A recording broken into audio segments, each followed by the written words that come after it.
tulus menerima aku apa adanya. Kekuatan kasih-Mu nyata memulihkan hidupku. Kau bukan Tuhan yang melihat rupa, Kau bukan Tuhan yang memandang harta. Hati hamba yang selalu Kau cari, biar Kau temukan di dalamku. Selama ku hidup, ku mau menyembah-Mu, sebab Engkau sangat berarti bagiku. Yang terbaik yang ada padaku, ku persembahkan kepadamu, Yesusku.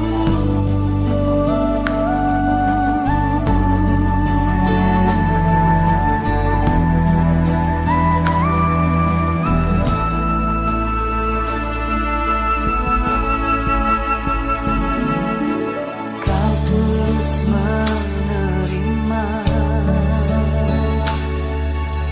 aku apa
kami setia kepada-Mu Tuhan. Walaupun badai menerpa kami tetap jadi anak yang percaya kepada-Mu. Oleh karena itu Tuhan, berbicaralah di malam yang indah ini, agar lewat firman yang sebentar kami dengar, Engkau memberikan peneguhan kepada setiap pribadi kami, sehingga kami boleh menjadi anak-anak kesayangan Tuhan, pelayan-pelayan Tuhan yang memiliki hidup yang semakin hari berkenan di hati Tuhan. Jadikan kami teladan Bapa bagi setiap orang yang melihat kami, teristimewa kepada mereka-mereka orang percaya. Oleh karena itu Tuhan, kami menyiapkan hati kami menyiapkan telinga kami untuk kami boleh mendengar sapaan firman Tuhan. Di dalam nama Tuhan Yesus kami percaya dan sudah berdoa. Haleluya, amin. Saudara yang mau diberkati Tuhan, kasih tepuk tangan yang meriah karena dia adalah Tuhan yang luar biasa. Saudara yang dikasih oleh Tuhan, setiap orang yang melayani Tuhan punya dambaan yang sama. Saya ingin jadi pelayan yang bisa jadi teladan bagi setiap orang yang percaya. Saya kepingin sekali di dalam hidup saya senantiasa orang-orang yang menyaksikan kehidupan saya, mereka pun tidak pernah dikecewakan. Oleh karena itu saudara, saya mulai melihat kira-kira hamba Tuhan siapa, kira-kira pelayan yang mana yang boleh menjadikan saya kagum. Itu mulai saya amati satu demi satu. Saudara yang dikasih oleh Tuhan, mulai hamba Tuhan yang gede dengan sidang jemaat yang luar biasa, termasuk hamba Tuhan yang sederhana yang ada di dalam hati saya, mulai saya ikuti perjalanan hidup mereka. Namun apa yang seringkali terjadi, tidak jarang orang-orang yang mengagumkan hati saya kemudian mengecewakan saya, karena mendadak saya melihat mereka jatuh di dalam dosa, mereka jatuh di dalam persoalan mereka. Walaupun saya sendiri akui saya tidaklah sebaik dengan hamba-hamba Tuhan itu, namun saudara yang dikasih oleh Tuhan, karena keinginan saya ingin belajar menjadi hamba yang semakin berkenan, saya periksa firman Tuhan dan saya temukan model yang mungkin pas buat saudara dan saya, yaitu ada di dalam 1 Petrus pasal yang kedua ayat 18 sampai dengan ke-21. 1 Petrus pasal yang kedua ayat 18 sampai dengan 21. 1 Petrus pasal 2 ayat 18 sampai dengan 21. Demikian bunyi firman Tuhan. Hai kamu hamba-hamba, tunduklah dengan penuh ketakutan kepada Tuhanmu, bukan saja kepada yang baik dan peramah, tetapi juga kepada yang bengis. Sebab adalah kasih karunia jika seorang karena sadar akan kehendak Allah menanggung penderitaan yang tidak harus ia tanggung. Sebab dapatkah disebut pujian jika kamu menderita pukulan karena kamu berbuat dosa? Tetapi jika kamu berbuat baik dan karena itu kamu harus menderita, maka itu adalah kasih karunia pada Allah. Sebab untuk itulah kamu dipanggil, karena Kristus pun telah menderita untuk kamu dan telah meninggalkan teladan bagimu, supaya kamu mengikuti jejaknya. Sampai di sini pembacaan firman Tuhan. Yang berbahagia dari yang mendengar firman Tuhan dan setia melakukan firman Tuhan di dalam hidupnya sehari-hari. Saudara yang dikasih oleh Tuhan, lewat firman Tuhan yang saya renungkan, akhirnya saya menemukan beberapa poin penting. Ketika saya dan saudara mengambil kepastian bahwa saya mau melayani Tuhan, firman Tuhan dengan tegas, dengan pasti mengajarkan saudara dan saya bahwa yang namanya hamba, jujur aja, adalah orang yang hidupnya itu siap untuk kaitan.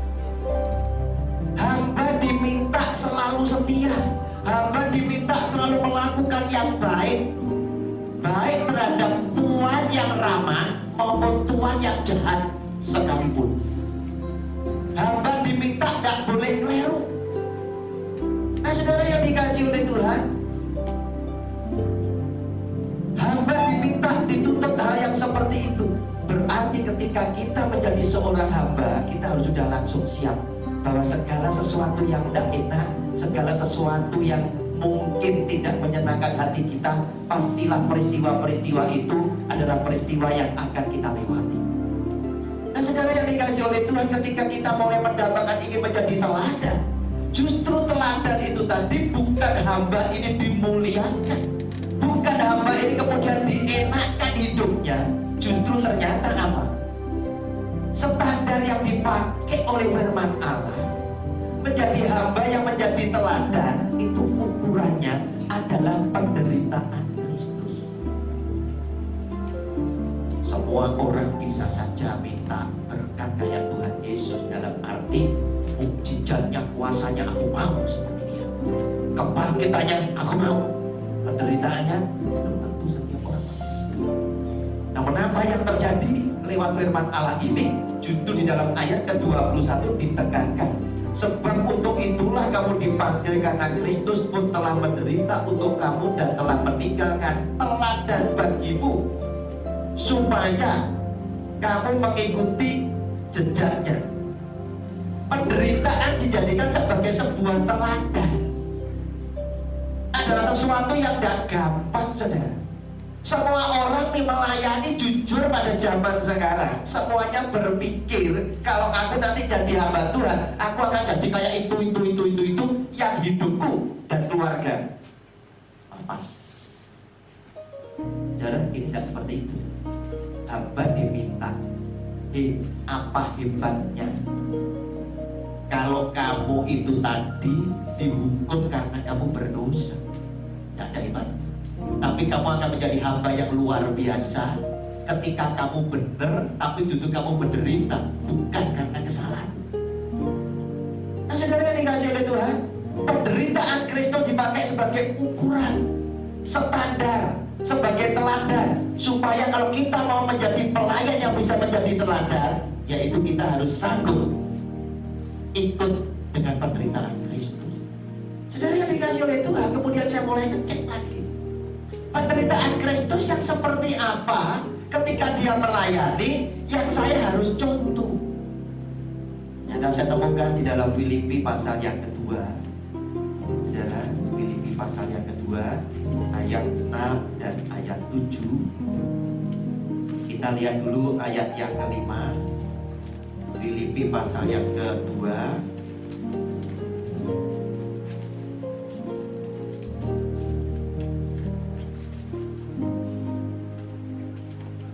mulai ayat 5, 6 dan 7. Hendaklah kamu dalam hidupmu bersama menaruh pikiran dan perasaan yang terdapat juga dalam Kristus Yesus, yang walaupun dalam rupa Allah tidak menganggap kesetaraan dengan Allah itu sebagai milik yang harus dipertahankan, melainkan telah mengosongkan dirinya sendiri dan mengambil rupa seorang hamba dan menjadi sama dengan manusia.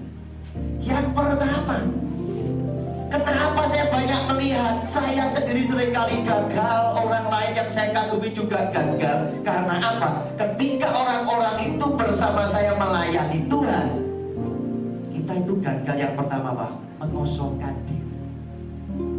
Yesus Tuhan melayani Bapa, dia yang adalah anak Allah telah mengosongkan dirinya. Artinya apapun yang ada di dalam hidupku, kuasa ilahi yang ada di dalam aku, segala kepandaian yang melekat di dalam hidupku, kedudukan, pangkat, kekayaan dan lain sebagainya, itu tidak melekat ketika aku mengambil rupa sebagai seorang hamba.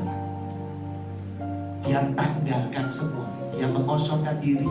Bahkan dia ingin yakinkan kepada orang yang ada di sekitar dia bahwa aku dan kamu itu sama. Aku juga manusia yang sama. Engkau melayani aku pun juga orang yang melayani Tuhanku. Dia yakinkan semuanya, para rasulnya, para muridnya, bahwa kita sama-sama melayani Tuhan yang sama. Dan dia telah berhasil mengosongkan dirinya. Apapun yang ada, status yang demikian tinggi, dia tidak bawa melekat di dalam kehidupannya dia sehari-hari. Nah, saudara yang dikasih oleh Tuhan, ada Ada begitu banyak orang melayani Tuhan, statusnya dia sebagai bos itu masih melekat. Statusnya dia sebagai orang terhormat itu masih melekat. Statusnya dia sebagai seorang pimpinan itu masih melekat. Kebiasaannya dia dilayani itu masih nempel. Kebiasaannya dia dihormati, dilayani dan lain sebagainya itu masih tidak bisa ditinggalkan. Mungkinkah orang ini bisa melayani? Zaman sekarang tidak sama seperti dulu. Sekarang sedikit agak gampang, orang agak sembrono. Bos yang sering kali datang ke gereja tertentu, mohon maaf, banyak nyumbang, khotbah itu, mimbar itu bisa diberikan. Tidak peduli dia punya kehidupan seperti apa, tapi asalkan dia datang dengan banyak persembahan, gereja tertentu dalam tanda kutip itu bisa memberikan, silakan, ada yang khotbah, ada yang isi dan lain sebagainya.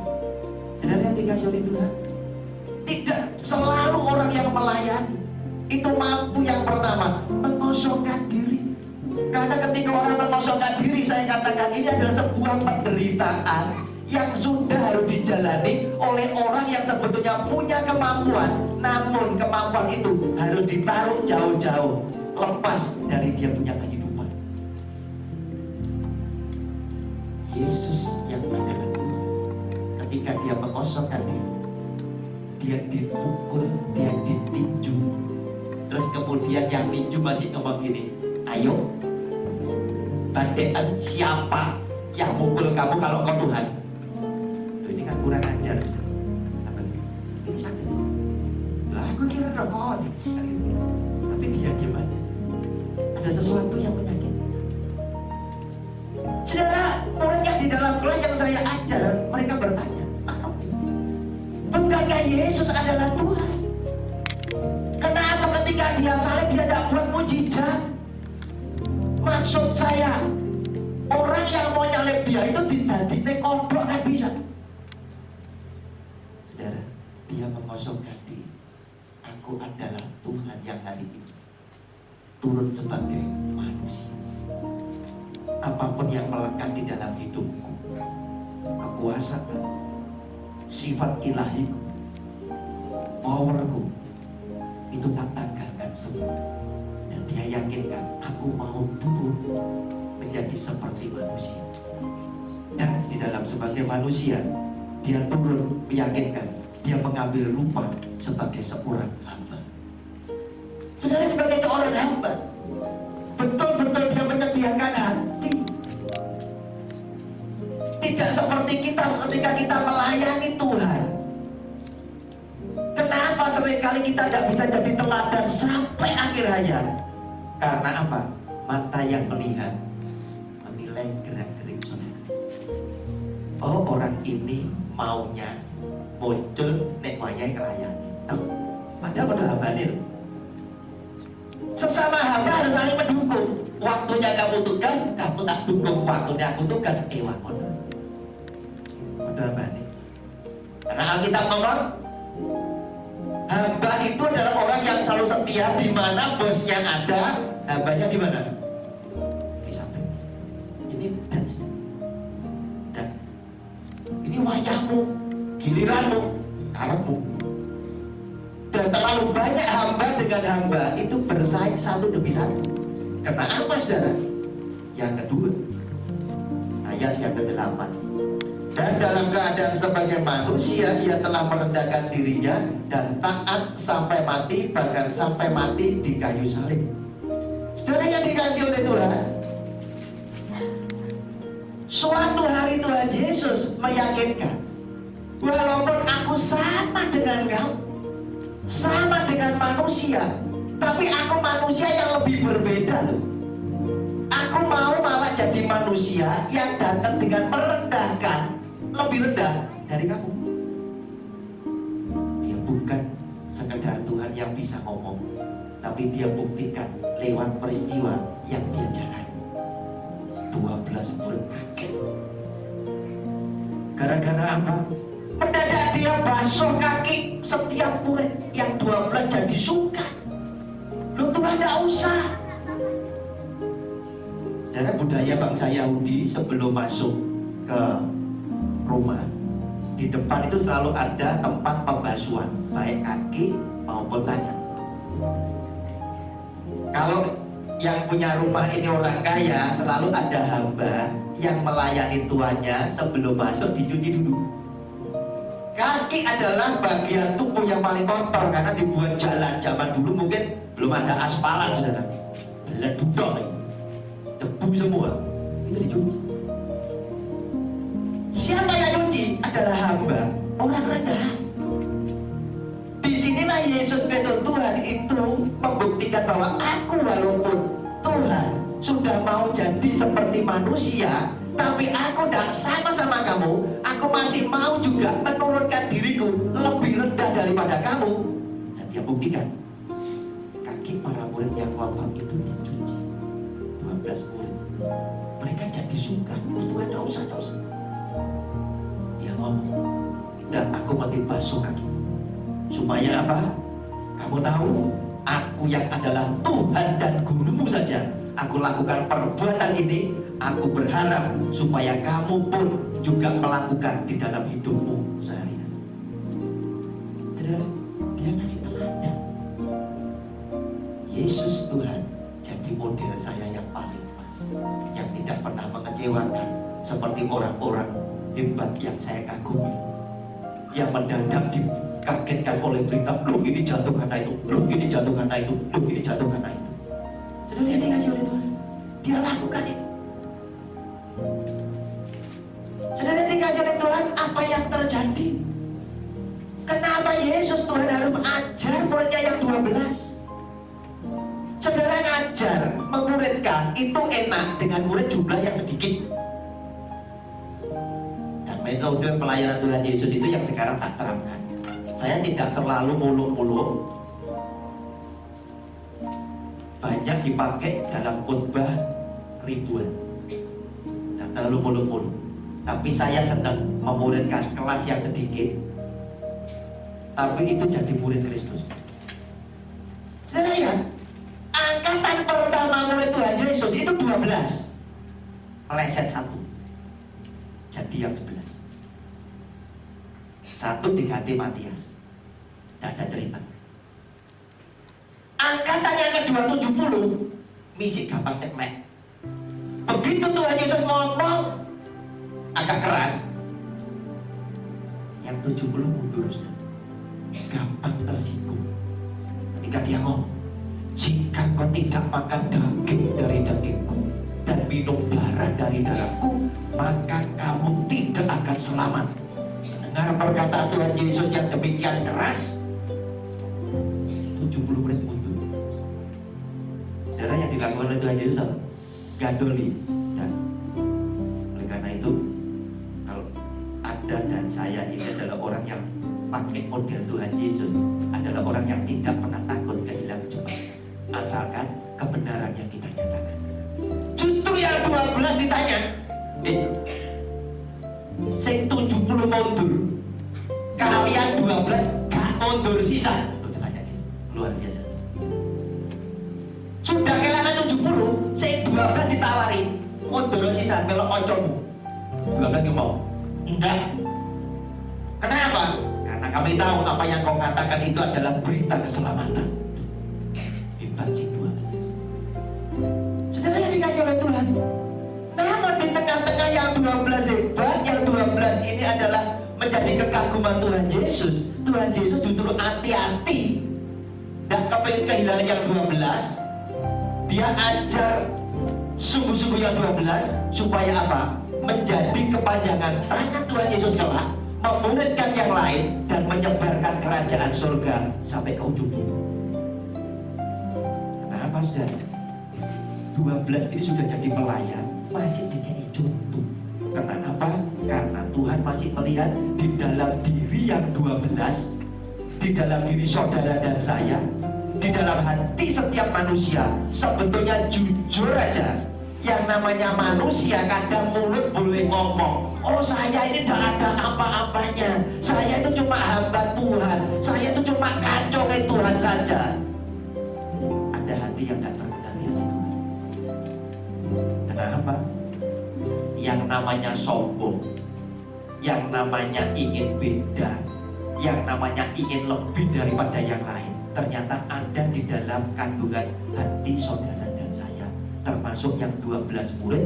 Kemudian setelah mereka mulai bekerja begitu luar biasa untuk kemuliaan Yesus sebagai Tuhan dan Gurunya, yang 12 itu kewentu ngomong, Tuhan, besok di antara kita yang 12, siapa Tuhan yang paling besar dalam kerajaan surga? Ini saudara perlu berkikis. Saudara boleh latihan untuk memberikan pujian yang paling baik untuk Tuhan, menjadi WL yang bisa menghadirkan hadirat Allah di tengah-tengah perhimpunan sebelum kita ibadah. Namun saudara, jangan pernah berpikir bahwa Anda kepengen lebih baik dari sana-sana. Tapi hendaknya hati kita mulai ngomong, ayo kita sesama hamba memuliakan Tuhan yang sama bersama-sama. Saudara, sifat rasa saingan ini ada di dalam 12 murid. Tuhan siapa di antara kita 12 besok Tuhan yang paling besar dalam kerajaan surga? Dengan arti kata yang lain, yang 12 yakin, aku akan mempersembahkan yang paling baik, aku akan lakukan yang aku bisa. Sekarang boleh Tuhan tanya rapotnya, nilainya itu siapa Tuhan? Si nomor 1. Jadi dikasih Tuhan contoh teladan Tuhan Yesus sebagai pemimpin. Dia tidak nanggapi, dia tetap menjadi pemimpin atau gembala yang menjadi pemersatu 12 ini yang lagi bersaing untuk menjadi yang terbaik. Gembala bisa beli, punya WL 3 bersaing, punya pengkhotbah 3 bersaing, mungkin malah dibogongin, wah kamu bagus supaya lebih banter. Saudara hati-hati. Kalau nanti banter itu hanya karena saingan kepingin saling menjatuhkan, celaka. Apa yang dilakukan oleh Tuhan Yesus sebagai pemimpin? Ketika mereka tanya siapa yang terbesar, dia meneduhkan gejolak persaingan ini yang bisa memicu iri hati, bisa memicu perselisihan, bisa memicu perpecahan. Itu dengan kata-kata yang menyejukkan. Dia ngomong, yang paling kecil adalah yang paling gede. Loh, malah cilik tapi gede.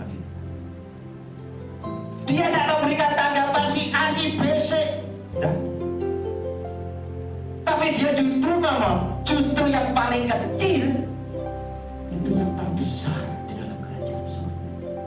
Yang paling rendah itu akan menjadi yang paling tinggi. Jadi dikasih lihat, yang 12 langsung mingkem. Malu. Dan Tuhan Yesus ngambil contoh. Saudara yang dikasih Tuhan, Matius 11 ayat 11. Yang ngambil contoh figur. Ini orang yang paling hebat. Tidak ada manusia lebih hebat dari orang ini. Matius pasal 11 ayat 11. Aku berkata kepadamu, sesungguhnya di antara mereka yang dilahirkan oleh perempuan tidak pernah tampil seorang yang lebih besar daripada Yohanes Pembaptis. Namun yang terkecil, yaitu dirinya, dalam kerajaan surga lebih besar daripadanya Yohanes Pembaptis. Sudah dikasih oleh Tuhan, langsung yang 12 ditunjukin, inilah hebat. Tidak ada orang kayak Yohanes Pembaptis. Sak jagat tidak ada orang yang dilahirkan dari perempuan yang bisa lebih besar daripada Yohanes Pembaptis di pemandangan mata Allah. Tetapi yang terkecil, kalahnya dengan yang terkecil dalam kerajaan surga, yaitu dirinya sendiri, itu lebih besar daripada Yohanes Pembaptis. Apa yang menarik dari Pembaptis? Kita tahu Yohanes Pembaptis mendahului Tuhan Yesus, meluruskan jalan Tuhan Yesus dengan dia khotbah lebih dulu, bertobat masalah sudah dekat. Dia dipakai sebagai, waktu itu kalau zaman sekarang, tim sukses, tim pemenangan, ngomong tentang Tuhan Yesus.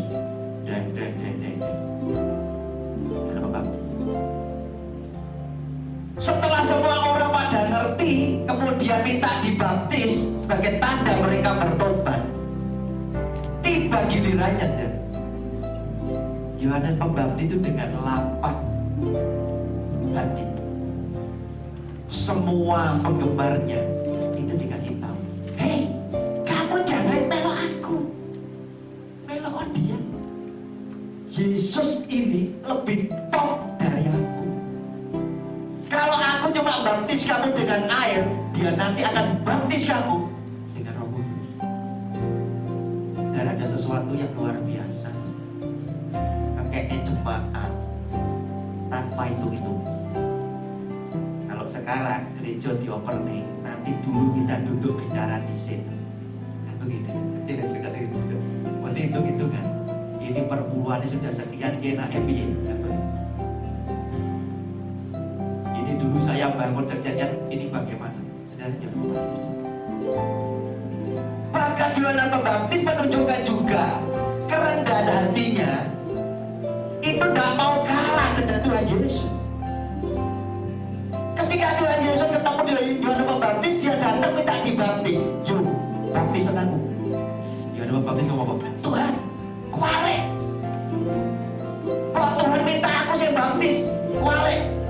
Anda lebih tinggi derajatnya daripada aku. Seharusnya aku yang dibaptis. Tapi Tuhan Yesus yang adalah anak Allah, tidak kalah rendah hati.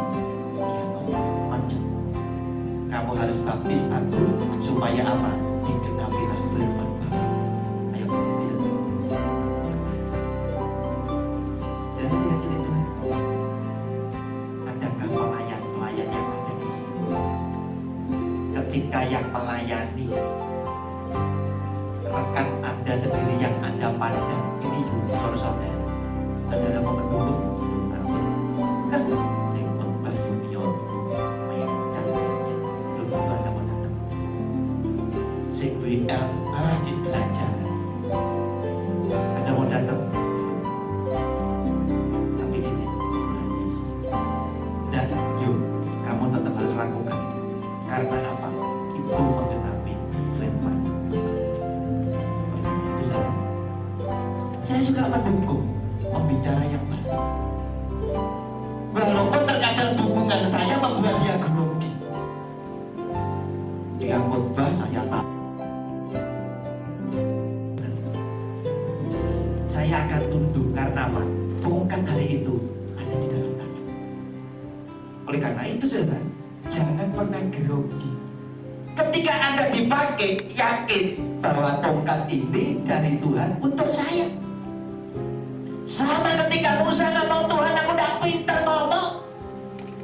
Gimana mungkin aku bisa ketemu dengan Raja Fir'aun dan kemudian aku bisa ngomong? Tuhan ngomong, Musa, ada Harun kakakmu, itu pintar ngomong. Suruh dia ngomong, koma. Tapi tongkat ini, lambang kekuasaanku, kuberikan ada di dalam tangan. Harun saya ngomong. Karena Harun pintar ngomong, tapi kepercayaan Tuhan bukan diberikan kepada Harun, tetap kepada Musa yang tak pintar ngomong. Saudara salah. Ngapain berangkat harus baik-baik? Anda dikasih kepercayaan. Leru. Anda tidak percaya kalau dia mempercaya Anda. Anda mati kaget, Tuhan anugerahmu, Tuhan percaya ke aku. Berarti penyertaan Tuhan menyertai aku ketika aku dipakai memimpin. Nah saudara yang dikasih oleh Tuhan, kembali pada Yohanes Pembaptis. Dia adalah orang yang rendah hati. Dia adalah orang yang mau bekerja tanpa ada pamrih. Tanpa ada pamrih. Jemaat sudah tak kumpulnya demikian banyak. Kemudian ketika Tuhan Yesus sudah dibaptis oleh dia, Roh Kudus turun, dia mulai ngomong, aku ini tidak lebih besar dari dia. Rendah hati.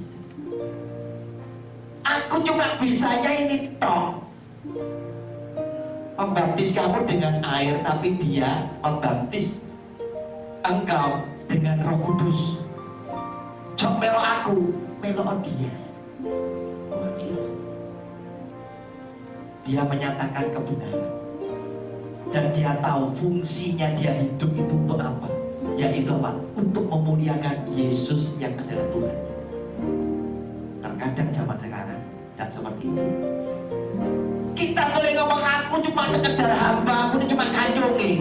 Tapi jujur aja, kacung sering-sering zaman sekarang ngendas-ngendasi jerakan dengan gue. Itu yang terjadi. Saudara yang dikasih oleh Tuhan. Oleh karena itulah Tuhan Yesus itu berani menobatkan bahwa Yohanes Pembaptis itu adalah orang yang terbesar yang keluar dari perut perempuan dulu sampai selama-lamanya. Karena apa? Orang yang seperti ini jarang ada. Kenapa? 12 muridnya aja masih harus bersaing. Siapa Tuhan yang paling gede? Siapa Tuhan? Bahkan apalagi Petrus, walaupun Petrus dipakai secara luar biasa. Orang kalau sering ngomong, saudara, isi hati ini malah kebuka. Nah, kita ngomong orang kakek cakep, kakek salah, gitu. Nah, kita ngomong gitu. Saudara, Petrus ini adalah corongnya 12 rasul. Karena apa? Tuhan Yesus juga seringkali tanya sama Petrus, Simon, menurut engkau, aku ini siapa? Tanya Petrus, engkau adalah Mesias anak Allah. Ketika Tuhan Yesus ngomong sama para murid, sebentar lagi anak manusia akan ditangkap dan akan disalibkan, dibunuh di kayu salib. Maka imanmu akan terguncang. Petrus ngomong, Tuhan, 11 lain boleh lari, aku sorry.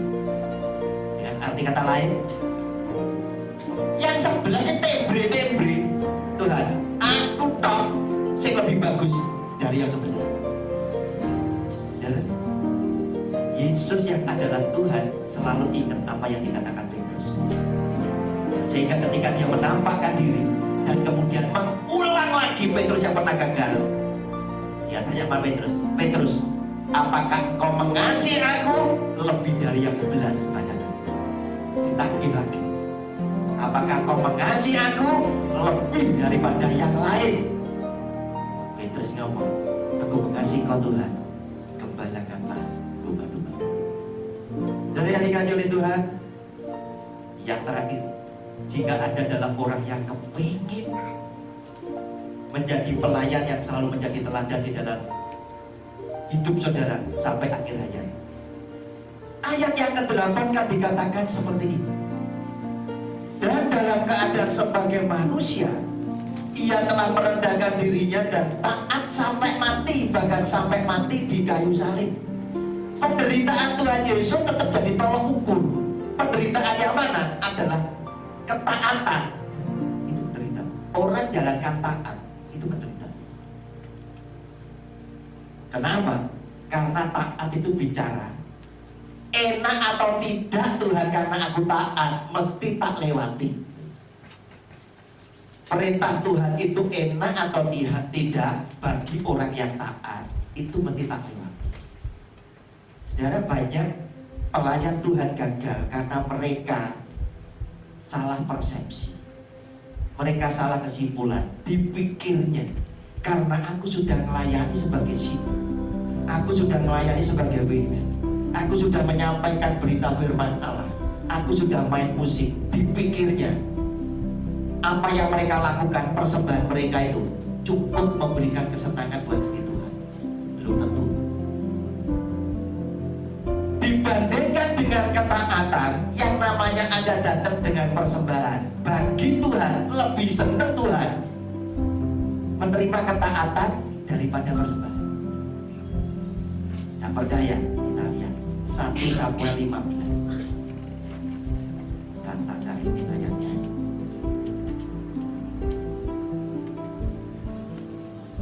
Samuel 15 ayatnya ke-22.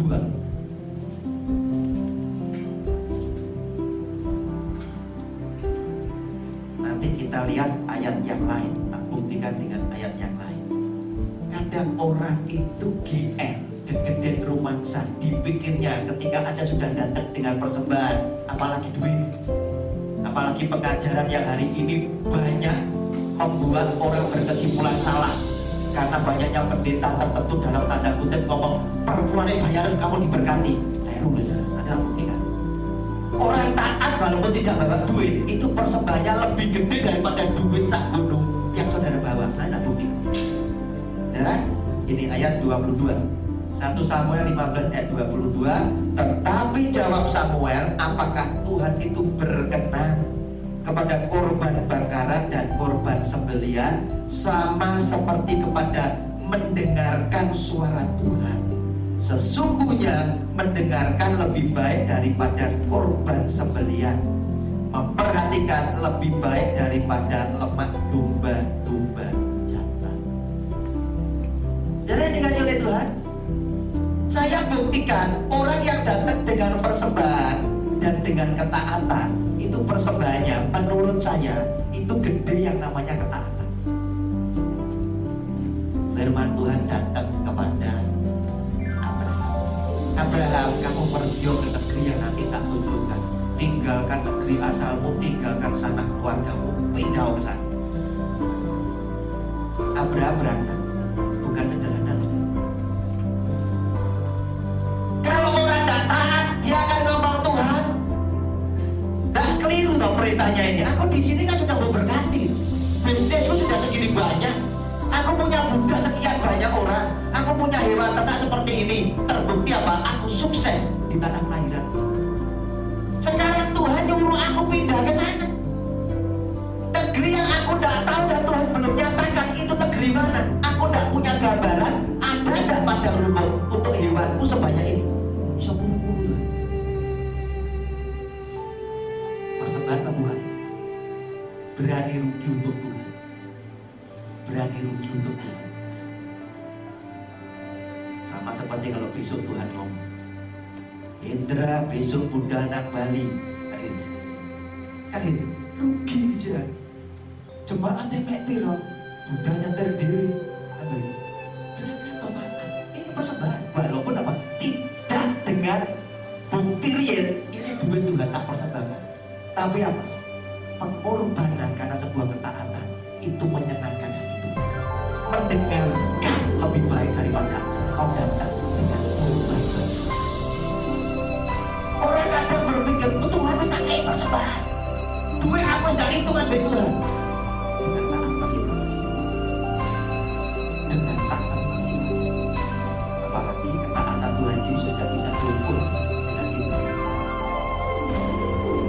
Walaupun dia sebagai manusia yang 100% dan Tuhan yang 100% di taman Getsemani, dia menghadapi kenyataan dia takutnya luar biasa.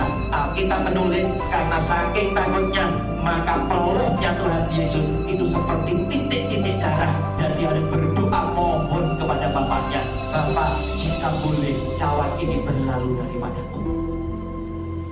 Masih minta. Tapi ketaatannya ada pada kalimat berikutnya. Jangan terjadi karena kehendakku, biarlah kehendakmu yang terjadi. Dengan arti kata lain, jika ini tidak mungkin tidak tak lewati jalan salib ini Tuhan, cawan ini tak minum sebagai tanda aku siap menderita karena Kau. Ada dikasih Tuhan. Orang yang taat itu mengagumkan hati Tuhan. Tapi orang yang datang dengan persembahan tidak terlalu memberikan kekaguman. Kenapa? Memberikan persembahan apa sulitnya? Tuhan ngomong, bukankah sebelum kamu datang dengan persembahan, aku lebih dulu memberkati kamu? Lihat aja ujiannya kita mengasihi. Loh, Tuhan mengasihi lebih dulu. Memberkati Tuhan, memberkati lebih dulu. Semua Tuhan lebih dulu bagi kita. Kita tidak ada istimewa. kita mau datang dengan persembahan, pemimpin yang memimpin doa sebelum persembahan itu kita lakukan. Pemimpinnya berdoa, Tuhan terima kasih, Kamu memberikan kesempatan kepada kami untuk datang dengan membawa persembahan dari sebagian yang kami miliki, betul tidak? Dari sebagian, pertanyaan saya, yang sebagian sama yang saudara gandoli di mana? Buka dompet aja, tidak semua. Tadi ngomongin doa sebagian ya, saudara. Ya, ada 10 lembar, tutup 2 lembar kan boleh. 1 lembar aja juga boleh, kan begitu? Bukan sesuatu yang hebat. Kenapa? Karena aku lebih dulu memberkati kamu, dan kemudian kamu mengembalikan sebagian dari yang tak beri. Tapi orang yang taat adalah orang yang ngomong apa? Hidupku Tuhan tak pertaruhkan, karena aku percaya kepada siapa. Dan ini dikasih Tuhan, Abraham berangkat itu mempertaruhkan hidup. Oleh karena itu Tuhan begitu kagum sama Abraham, dan Abraham diangkat sebagai bapaknya orang percaya. Karena apa? Walaupun negeri yang dia tuju itu tadi dia datang, tapi karena dia percaya, dia pun berangkat. Karena dia yakin yang dikatakan Tuhan itu selalu baik adanya untuk keluarga Abraham. Meskipun menurut pikiran Abraham itu tidak nyambung negeri di mana dia datang. Dan yang dikasih oleh Tuhan, Tuhan Yesus juga lakukan hal yang sama. Dia juga lakukan ketaatan yang sama. Dan ketaatan inilah, penderitaan inilah yang menjadi tolok ukurnya buat Tuhan. Jika kita kepengen menjadi pelayan yang berkenan hidup kita sampai dengan akhir hayat, penderitaan Kristus ini yang menjadi teladan buat saudara. Dan dikasih Tuhan tidak gampang menderita persis sama seperti Tuhan Yesus. Karena apa? Zaman sekarang, walaupun kita boleh ngomong uang bukan segalanya, tapi mendadak istri kita mulai ngomong, bener Pak, uang bukan segalanya. Tapi Papa harus tahu, Mama kan biasa mewakili keluarga sing belajar, apa-apa pun perlu uang. Uang bukan segalanya, tapi apa-apa perlu uang. Enak aja Papa ngomong, aku sing belanja. Sehingga apa? Karena semua butuh uang, pelayanan butuh uang. Dan nyala, terkadang hamba Tuhan gagal karena apa? Dia juga itu ya apa yang bisa bukan. Nah, saudara yang dikasih oleh Tuhan, kelemahan kita sebagai manusia yang penuh dengan kedagingan seringkali menutupi kuasa Allah untuk Allah bekerja secara bebas, menyatakan kuasanya, dan segala yang tidak terpikirkan oleh kita itu digenapi di dalam hidup saudara dan saya sebagai orang yang benar. Dan yang dikasih oleh Tuhan, memang seringkali Tuhan itu hadirkan mukjizat, hadirkan pertolongan itu dalam kondisi kita sudah mepet-mepet. Belum mepet, Tuhan cuma ngomong, cukup mepet-mepet. Padahal kita sudah kecil-kecil. Itu sama Tuhan dijadi. Dibiarkan dulu. Lihat saudara, ketika Tuhan Yesus ditangkap, ketika diadili saja, mana ada murid yang berani mendekat? Mereka semua sedang dilingkupi dengan bayang-bayang siksaan, bayang-bayang penderitaan, bayang-bayang kematian. Dan mereka semua pada apa? Menjauh dari Tuhan. Berusaha orang tidak melihat mereka. Berusaha mereka bersembunyi, supaya orang datang bahwa aku adalah bagian dari Yesus orang Nazaret. Padahal seandainya ditangkap, belum tentu kalau mereka juga disiksa, belum tentu. Belum tentu. Tapi ketakutan itu sudah muncul. Sudah muncul. Nah, apalagi ketika Tuhan Yesus mulai disiksa, kemudian mulai pikul salib, para murid kemana? Pada tidak berani dekat. harusnya yang bantu pikul salib tidak perlu Simon dari Kirene. Mungkin adalah Simon yang adalah Petrus itu tadi, tapi karena ketakutan itu tadi harus orang lain yang menggantikan. Dan saudara, apa yang terjadi? Orang yang mau ikut menderita bersama Kristus itu diberkati. Simon dari Kirene itu diselamatkan dan anaknya itu diselamatkan. Perempuan yang mengurapi Tuhan Yesus saja namanya dikenal, supaya dimanapun berita Injil ini diberitakan, ketika perempuan ini tadi mengurapi angkut dengan minyak narwastu yang mahal ini, perbuatannya dia dikenang oleh semua orang bahwa ada perempuan yang bersedia mengorbankan minyak yang mahal ini untuk mengurapi tubuh Tuhan Yesus. Itu. Nah, saudara yang dikasihi oleh Tuhan, seringkali kita mau hanya kemuliaan Tuhan saja, tidak pernah mau ikut di dalam penderitaan. Sehingga apa? Yang mau ikut dalam kemuliaan Tuhan saja tidak dapat hati di hati Tuhan, karena Tuhan tahu seberapa sumbangsi saudara di dalam memuliakan nama Tuhan. Setiap kali ada kemerdekaan, ada kebebasan, semua rakyat itu bersukacita. Terlebih pejuang itu bersukacita. Apalagi kalau pejuang itu menunjukkan tanda-tanda bahwa dia adalah orang yang betul-betul berjuang dengan apa? Bekas luka tembak, cacat dalam tubuhnya. Itu bisa membanggakan bahwa aku ini ikut berjuang adanya kemerdekaan.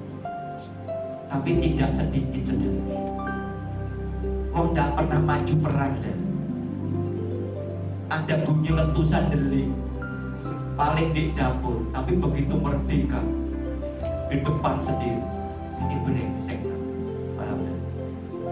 Natal tidak pernah melok cari sumbang, tidak pernah ikut dikon, tidak pernah ikut latihan, tidak pernah ikut apa-apa.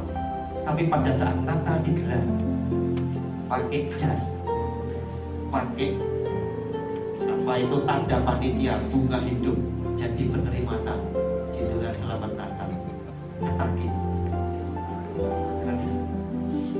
Tuhan tidak kepengen yang menderita, tapi justru orang yang menderita untuk Kristus adalah orang yang dibanggakan oleh Tuhan. Dan engkau lah pelayan yang bisa menjadi teladan sampai akhir hayat untuk setiap orang percaya. Beri kemuliaan bersama Tuhan. Dan mari kita tundukkan kepala dan berdoa untuk firman. Tuhan, terima kasih firman-Mu. Kami sekarang menjadi tahu Tuhan, jika kami ingin menjadi teladan bagi setiap orang percaya ketika kami menjadi pelayan-Mu, maka ketaatan menjadi satu perkara yang harus kami jalankan. Bukan semata-mata apa yang kami bisa persembahkan. Jika kami melayani Tuhan tanpa ada ketaatan, maka percuma saja Tuhan, karena kami ngerti nama kami, hidup kami tidak ada di dalam hati Tuhan. Oleh karena itu Tuhan, mampukan kami setia, mampukan kami taat sampai akhir hayat. Dengan segala tugas panggilan yang Tuhan percayakan, mampukan kami mengerti arti dari sebuah ketaatan, yaitu kami akan tetap melewati perintah Tuhan apapun risiko, baik yang enak atau yang tidak enak sekalipun. Kami mau lewati taat sampai mati. Oleh karena itu Tuhan, agungkan firman-Mu, meteraikan di dalam loh hati kami masing-masing, sehingga sepulang dari tempat ini kami bukan sekedar memahami, namun Engkau Tuhan memampukan kami menjadi pelaku buat kebenaran firman-Mu, sehingga lewat apa yang kami kerjakan nama-Mu Tuhan dipermuliakan. Di dalam nama Tuhan Yesus kami percaya dan sudah berdoa. Setiap kita yang sudah diberkati Tuhan, sama-sama